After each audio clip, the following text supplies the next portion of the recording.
Like, comment, share, subscribe, hit the bell notification if you want to be notified. Let's talk about the Cali Shell. I mean, I've said this. After Ryan Garcia fought Oscar Duarte, there was a new style invented, a new style in the sport of boxing that I named the Cali Shell. Now, this is the newest style the fans are raving that they can't quite beat it. Something like a Philly shell, but something that is just different, right? This is something where the dude literally kind of turns his back, but he's kind of sideways, and you can't really catch him. You can't really hit his face. You can't really hit his body too much. All you're really hitting is the back of his back, or you're possibly hitting the back of his head.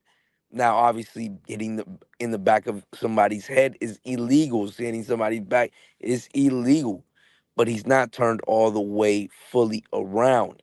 This is a new method that, if you're a guy that this could potentially frustrate a fighter.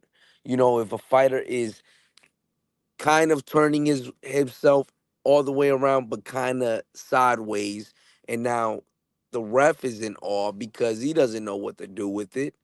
And now the fighter don't know what to do with it because his target zone is now gone.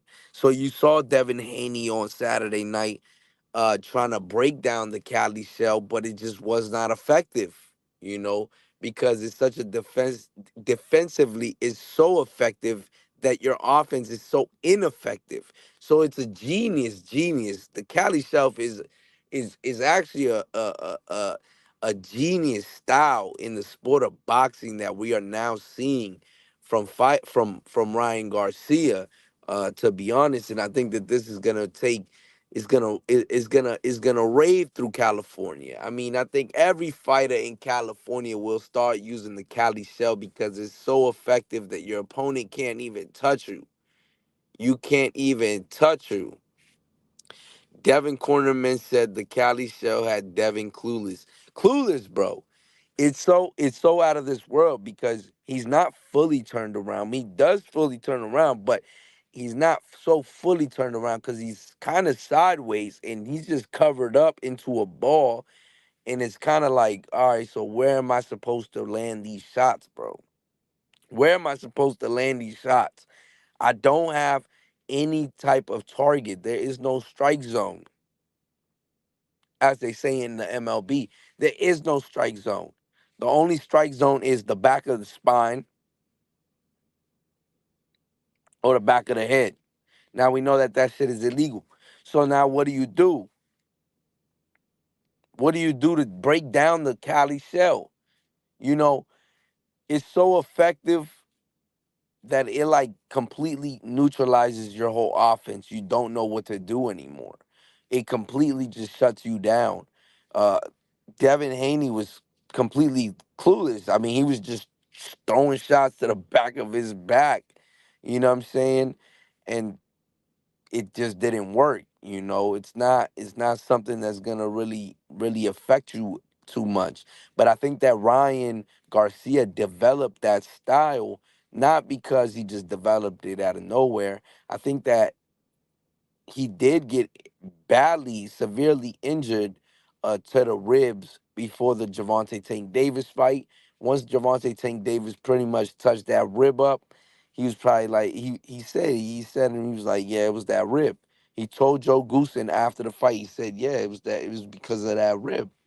You know, so I think that he developed this style between then and he used it on Oscar Duarte and it looked horrible to many people in a lot of people's eyes. It looked horrible. It looked crazy because it's so unorthodox. It's something brand new. One thing about boxing, when it's something that's new, we try to we you know you try to stick to the same routine. So this was so unorthodox. This is so different. Now that we're seeing this, against elite fighters, and they're not being able to break this down. If you want to consider Devin Haney an elite fighter, if you're saying that this elite fighter can't break down this style, and you're mad about it, then he's doing something right. Then Ryan Garcia is doing something right. He is doing something correct inside of the ring. Now, for you to be mad and this and that, I mean, I think that guys get mad at guys that go in there and hold. You know, hold, and don't get a point deducted. A guy that just wants to throw a jab and clinch. You know, a guy that's all he wants to do. It's frustrating. So now the Cali shell is kind of like that new implication that now that style is gonna be effective. You're gonna see all types of people up and down the coast of California using the Cali shell. It's the newest. It's the newest shell you could think of. It's literally a shell. This dude kind of drops into like a fetal position, bro, but sideways. I mean, think about it. He just took what shell meant and he actually made it a shell. I mean, it's pure genius. It's pure genius. It was so simple. It could have been so simplified very v- like before time. But the Cali shell is very effective inside of the sport. Devin Haney had no choice but to throw shots to the back of Ryan Garcia's back. And obviously the ref had to just break, and it's just effective. And it's not like he's doing anything illegal in there. It's not illegal at all because he's not fully turning his back against his opponent. He's going into a sideways position, but kind of curling up into a ball. So it takes so what this style does, it takes away the offense of the opponent, and now it starts to frustrate the opponent. And I think that those are the key components. Is frustrating your opponent, right? Because we've seen it time and time again. I mean, how many times do you go into a fight and you see a fighter that can't cut off the ring get super frustrated? You know what I mean? How many times? So now this style obviously frustrates you. It because you have to break every time, get reset, then get back into it, and then he goes back into the position. Now you have to go back, reset, and it makes you consistently have to reset your offense. And after you're throwing 30 shots to the back of this dude's back, guess what? You're not enticed to go back to just throwing hella shots to the back of this dude's back. So now it becomes effective because now it neutralizes somebody's offense inside of the ring. That's what effectiveness means, right? It's not that he's doing this. No, the effectiveness is that it's getting people riled up, like the likes of Timothy Bradley, is getting those people riled up. Is getting the fighter riled up. Is getting the fighter out of its fight, right? Is neutralizing your opponent's offense by doing this method, right? Nothing illegal about it because he doesn't curl up and go into a backwards position.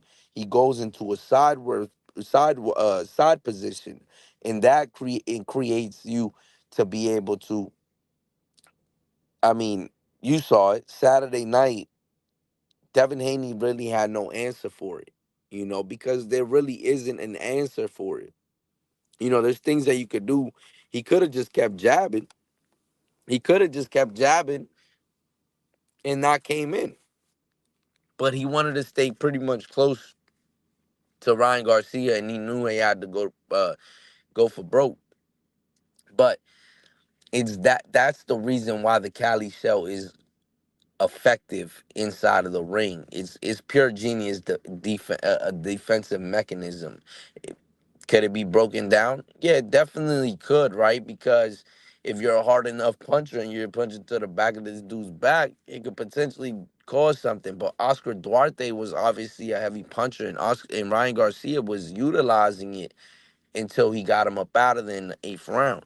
So we've seen this twice from Ryan Garcia. Is he gonna keep the Cali shell going? And I mean, you're starting to hear people they're telling Ryan Garcia what he's doing wrong, what he's doing wrong, what he's doing wrong. They're saying that it's ugly, it's disgusting, it's the silly shell, it's this, it's that.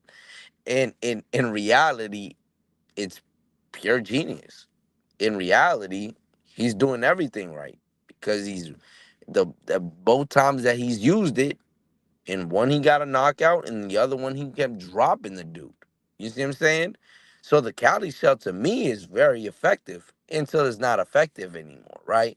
Until it gets broken down, because it'll be very hard for you to really break that down, because when the dude's at a sideways position, what is it that you could really do?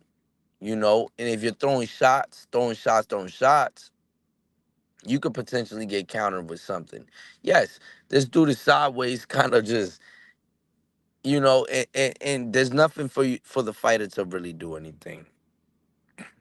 Ryan's been using it forever. Well, I started seeing it against Oscar Duarte for real. I didn't see it against like Luke Campbell or anything like that. So I mean, but still though, clean slate where it got publicized, right? I don't think that. No, hell no. Ryan ain't been using it for. It couldn't be using it forever because it started getting publicized after that Oscar Duarte fight. Remember when he fought Oscar Duarte? It was magnifying. Like I'm talking about, they put that dude on a magnifying glass. You know what I'm saying? So it's no way in hell that he was using that before, because that would have been one of the reasons. Another thing that they would have been talking about was, not only does he come in with his chin up in the air, he turns his back on his opponents. You know what I'm saying? I think that he developed that style after he fought uh, Javante Tank Davis. I feel like when he obviously it probably came off of an injury, so he had to get innovative. What's a way that I could keep a guy from hitting my body? You know what I'm saying? And it could be effective at the same time. Well, if you go sideways, he can't really target the body like that. You know what I'm saying? He won't be able to target that side of the body, or especially maybe he's trying to keep away a rib. You know what I'm saying? So he's probably not trying. He's probably just trying to survive it. But it's effective. So when you hear guys like Paulie Malignaggi, they're saying that this and that about it, or Timothy Bradley, it's kind of like, you know what I'm saying? It works. So, like, why would you just stop doing it? You know what I mean? Like, the, both the dudes that he fought couldn't break it down. One was a puncher and one was pillow fisted, and one was a boxer, a kind of like like, a boxer, and the other one's a power puncher, dog. You know what I'm saying? And in both times, they couldn't break it down. They couldn't break it down. And because Timothy Bradley sits at home pissed off, it's working. It's working. There's no ifs, ands, and buts about it. It works. You know, a Loiter Squad says Devin sucks. Yeah, I mean, look, man, I ain't going shit on Devin. You know what I'm saying? He went in there. He showed heart, but in my opinion, like Derek James, like Gabe Rosado said, man, he should have just got knocked out. Even if he didn't feel like he was gonna get knocked, he should have just fucking dove, bruh. You know what I'm saying? The reason why is because you can understand getting maybe a lucky punch, because a lot of people, well, some people were giving Ryan Garcia a puncher's chance, right? Me, personally, I said Ryan Garcia ain't got no shot in fucking hell he's beating this dude, man. And I had Ryan Garcia losing, and by knockout, bruh. So, but like I said, Devin Haney, he's not a bad fighter. It's just that he's just not as skilled as people think he is, right? He His opponents were picked to a T. It was perfect matchmaking, but something in the sport of boxing, something with like media, is that they really want Devin Haney to succeed. That's the biggest key right now that I'm really seeing, is that a lot of these media outlets are quick to give Ryan Garcia shit but they're praising Devin Haney. Now, I get it, you know, because if you're talking about who's trying to create legacy and things like that, it's very true. Ryan Garcia has already said he don't really care about none of that. He went in there, whooped his ass, and let him keep his belt. Like, come on, dog. That's like some psychological warfare. Devin Haney should have just got knocked out, bro. He should have just got knocked out. Because if he would have got knocked out, he would have been in a better state today. He would have been in a better state. Because getting battered, it takes a toll on you, especially by who's doing it. It's not why or what you know what I'm saying? It's who did it to him. Like I said, it's the dude that drinks fucking cranberry and vodka. You know what I'm saying? When he goes to the bar. It's the dude that has two buttons pop with a little gold chain, bro. It's the dude that drinks sex on the beach in the club, bro. Ryan Garcia. So, and a lot of people are saying, "Oh, Ryan Garcia is a C class fighter at best, a D class fighter. This dude is not elite level. He's not." So now they're telling me that those 3 pounds made that dude elite. I find it hard to believe. I find it hard to believe. These people were saying that Ryan Garcia wasn't shit. He wasn't this, he wasn't that. So a C level fighter beat an elite level fighter because of 3 pounds. Okay. Okay. Go to sleep with that and fucking I don't know. Ryan has the best resume. Tank and Haney a resume on resume is wild. Ryan gave Tank issues. Yeah, no, Ryan has a good resume, man. I mean, who has he fought? He's fought Javier Fortuna. He's fought Luke Campbell. When if you remember, Luke Campbell was a very good fighter at that time, and getting dropped by not a puncher, and then coming right back up, and then you know what I'm saying, and getting the job done. It just showed his heart and grit. You know what I mean? Like like I say for Teofimo Lopez, they're the type of fighters that that they like that pressure as well. You know what I'm saying? Obviously against Tank, Tank is a different story. This is a power puncher. This dude can knock dudes out. And still and then I was impressed about his chin. I do feel like in that fight he did quit. You know what I'm saying? Maybe he quit because of his ribs. But it's still a quit. You know what I'm saying? Quitting is quitting, bro. You just said fuck it. I'm not about to take that punishment to my ribs and maybe break a rib or some shit, but he still quit, in my opinion, in that fight. But it was a testament to his chin, though, in that fight, because Gervonta Tank Davis, if you recall well, he caught Ryan Garcia clean. I'm talking about clean. And Ryan Garcia literally just gets up. Obviously a little bit more cautious after that, after getting dropped, though. A little bit more cautious after getting dropped. And then once he got hit to the body, he just said it. He said, fuck it. He said, I'm done. I'm done. But in the Oscar Duarte fight, it showed the newest style, the Cali shell.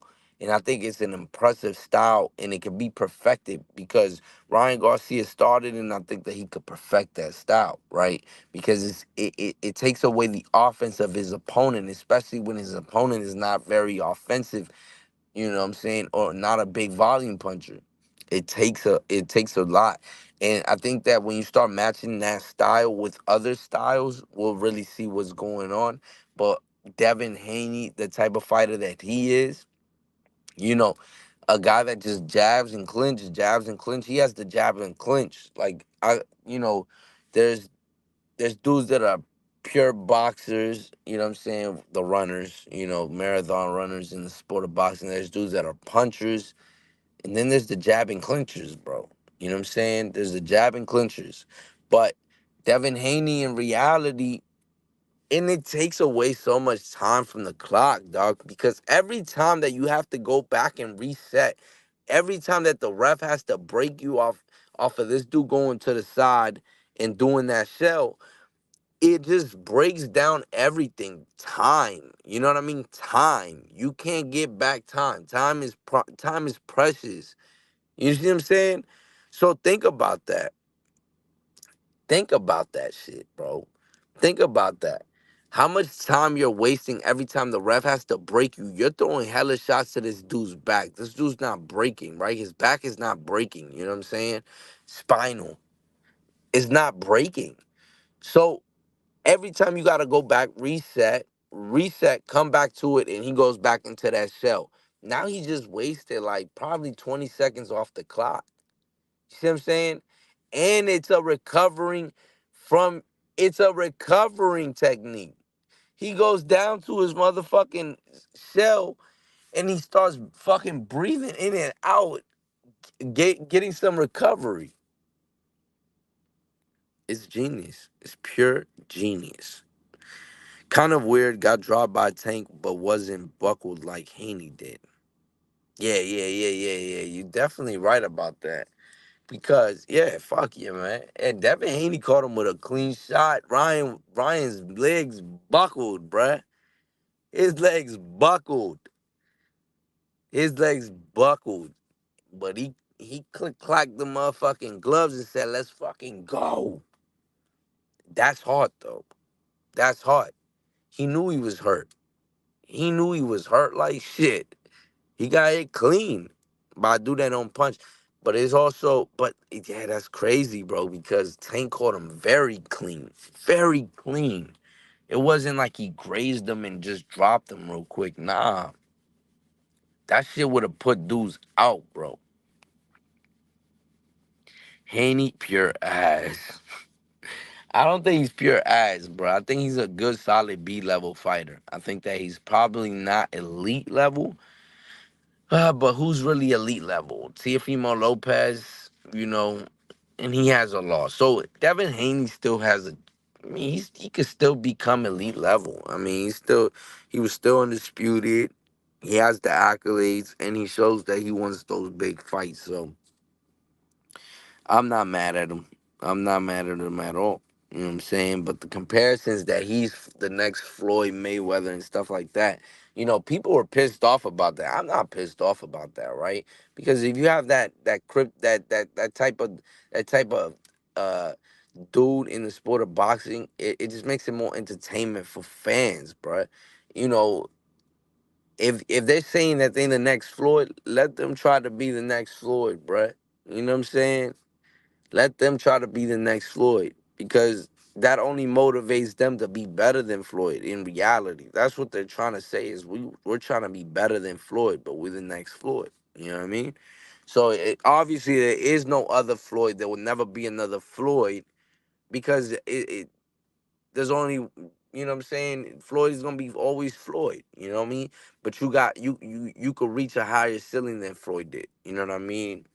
But I mean, Devin Haney is still young. He's still come back. He still has a lot of fights left in the gas tank. You know what I'm saying? And if he fights Ryan Garcia, I feel like Ryan Garcia does have his card, but it still be very entertaining to watch. You know what I'm saying? Bro, Ryan would have beat Tank at 140 pounds. I'm telling you, Ryan has speed and power. He also learned timing. Timing beats everything. Ryan has a chin. Let's see if he improves next fight. Haney sucks, bro. No chin, no power, no combos, just a jab and running. He he a weight bully his way to the belts. He weight bullied his way to the belts. Haney is not gonna be anyone C plus level. Yes, the only one who is undefeated is me. I'm 0-0. It's staying that way. Let's get it. Let's get it. Man, look, man, Haney don't suck. You know what I'm saying? I'm not gonna say Haney sucks. Because then we'll be really discrediting Ryan Garcia. You know what I mean? Like, oh, you just beat a dude that sucks. Maybe he just beat a dude that's on his level, right? Because Ryan Garcia a lot of people were saying that he was the C class fighter and he's that C class fighter and this and that. Maybe he's just a better C class fighter. You know what I'm saying? We don't know. But who has more skill? You know, obviously it's gonna be Ryan Garcia. Dog, the way that he was getting on the inside of Devin Haney. Another thing about Devin Haney is, bruh, he's never fought a dude with a 70-inch arm reach. This dude's only fought guys with like 65-inch arm reach, fucking like short arm dudes, you know what I mean? That have the power, but they just can't land that shot. You see what I'm saying? He has the advantage in almost all of those fights. You have to also see that he's beating on these 30-some-year-olds and he's beating guys with short arms, and that's a fully advantage if you're just a jabber, dog. Like, that's a fucking crazy, just a crazy advantage if your game plan is to jab and clinch. Like, literally, bruh, that is their game plan. When they go into, I think that what they train for is the jab and clinch, bro. They throws the jab and just runs up to his opponent. Throws the jab and runs to his opponent. You know what I'm saying? It was stated he's in the Guinness World Record book for most jabs in a fight, bro. I mean, most clinches in a fight, bro. He is in the Guinness Book of World Records for the most clinches in a fight. Ain't that shit crazy? Ain't that shit crazy? The most clinches in a fight. He's in a fucking Guinness World Record. Talk about accolades, bruh. This dude made it to Guinness. He made it to Guinness. Talk about accolades.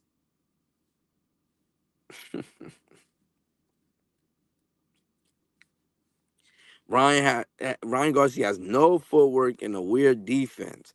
After round one, Ryan could not box at all. Ryan isn't a good boxer. He is a fighter.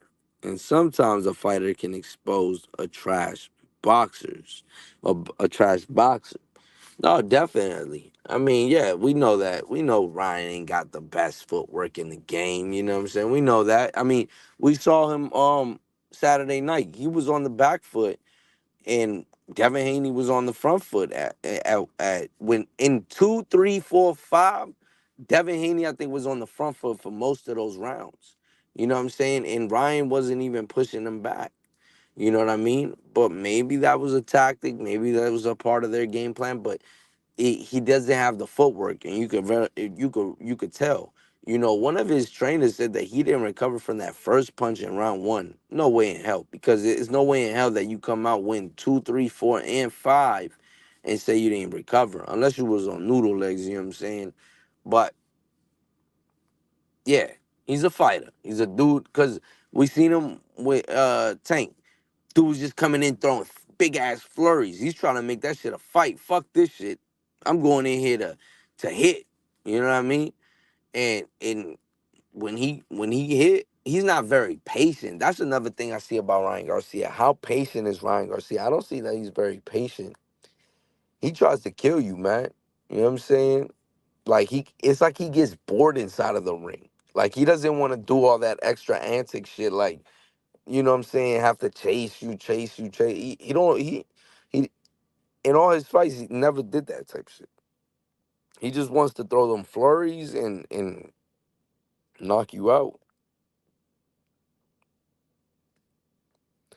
Give me the top five boxers from 135 to 40 right now. 140 right now. I mean, look, man, Teofimo Lopez is reigns supreme at 135 to 140. You know what I'm saying? Teofimo Lopez is probably the best fighter.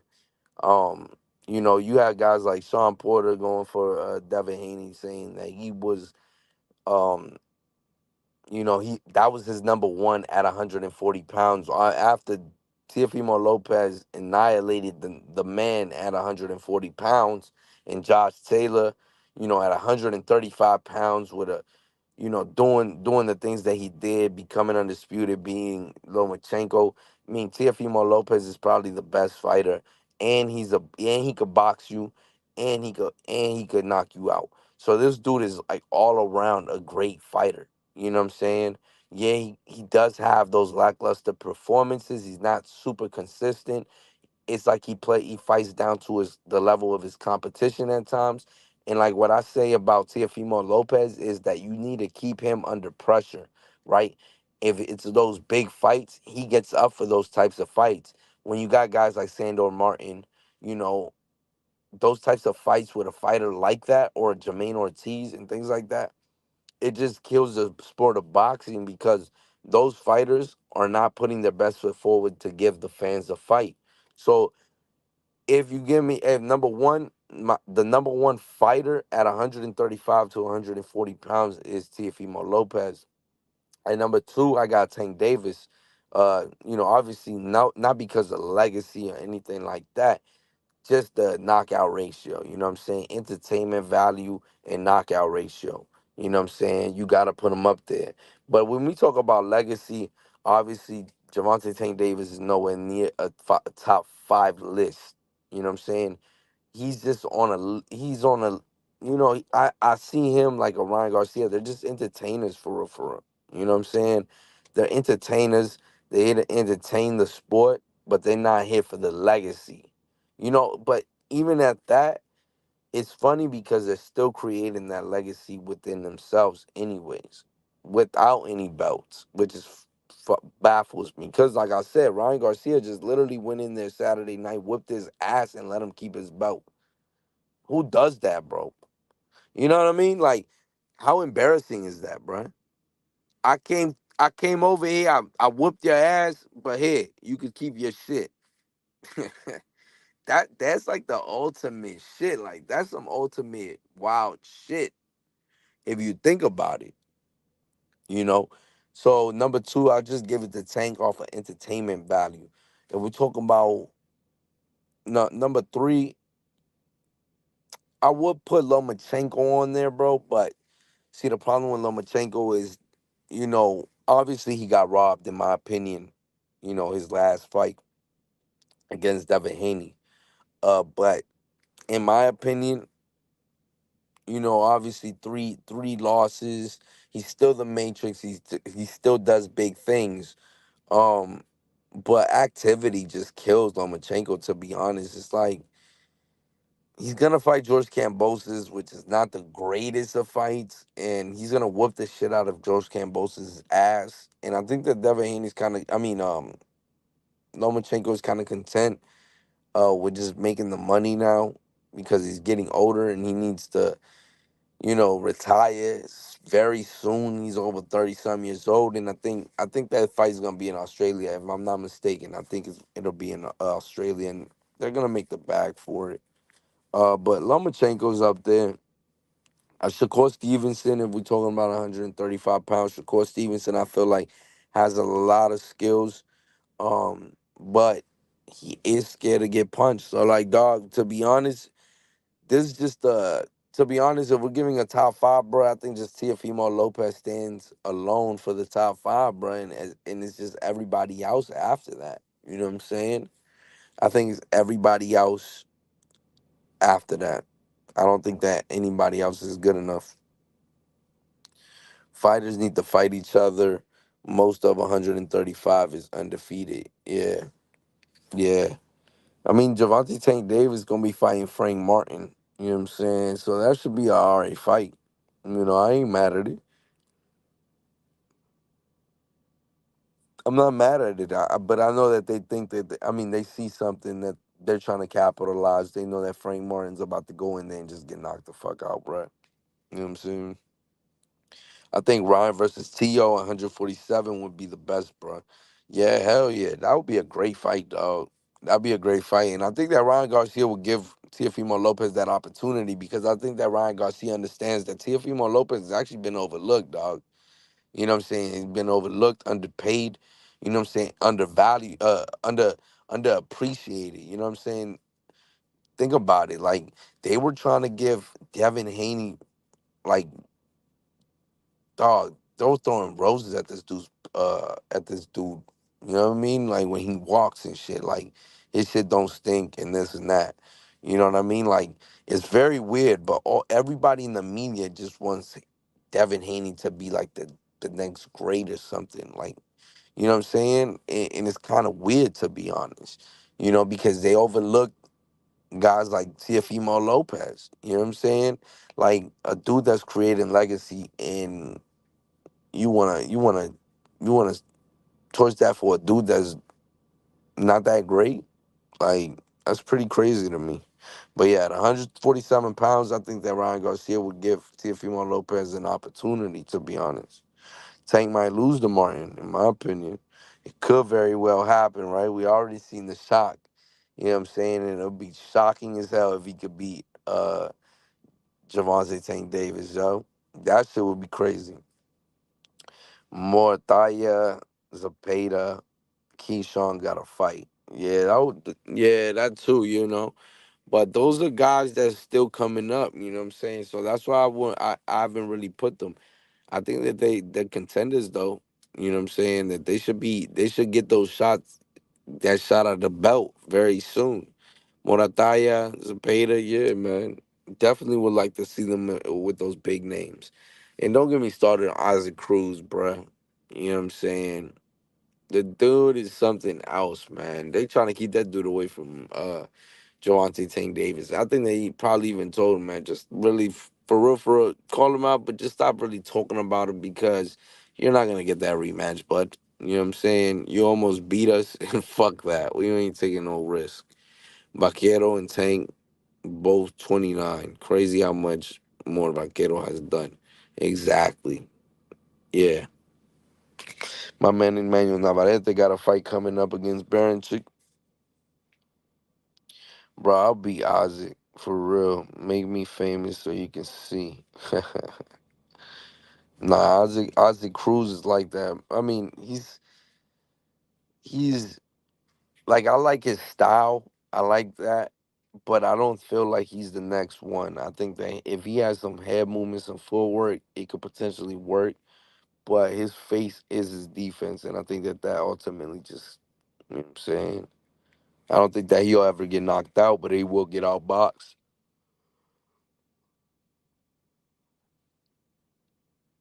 Vaquero about to be a fourth division champ. Damn. Nah, Vaquero is a dog, bro.